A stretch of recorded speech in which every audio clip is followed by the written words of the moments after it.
someone gives us their email address, because the old days of getting people's email addresses when at the end of the day people don't even open emails anymore, and frankly the younger generation don't even use emails, is not the way that people are going to be connecting with each other 5 years from now. So we are much more interested in how we're using mobile devices to send notifications, how we're using social media to serve up the right message at the right time to our audience, and you definitely should be doing the same thing.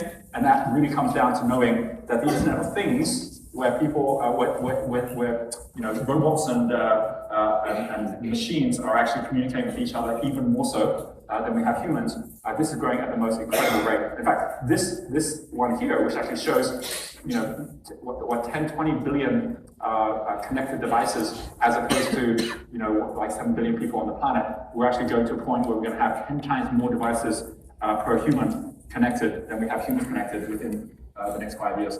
And this is actually happening again at a pretty rapid pace here in the UK. So I mentioned Amazon with drones. The same thing is happening right now with Amazon launching Dash Instant Order, Internet of Things. So this is in the UK. This has now happened, as you can see here, quite recently, which really means that you can have access to pretty much anything, whether it is your toilet rolls, whether it is your washing powder, and all you need to do is just press a button and it will automatically puts in an order and gets delivered to you, most likely by drone. And so we're actually seeing this now starting to happen. In Wales, we had the first Tesla Powerwall get installed recently, and more is coming. And we're seeing that all of this then links in to the whole concept of blockchain and the trail of data between any device or between any asset. And this is going to transform even the likes of things like the property industry.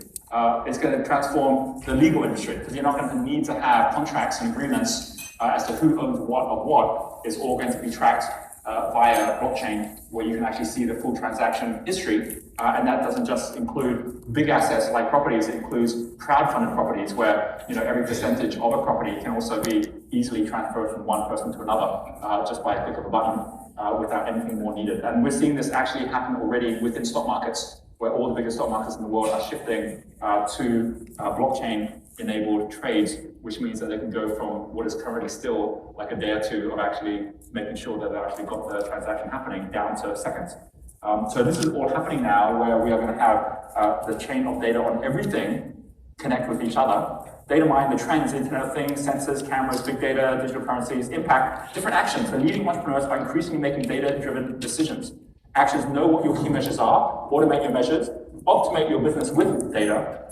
I talk about this being Silicon Smart, that there was a time when book smart was the most valued thing. That's why people go to university, they become book smart, academic smart, until they realize that wasn't the best way for them to go out there and earn a living, because professions weren't earning as much as entrepreneurs. So then street smart took over, which is the people who really got to know what was going on in the markets.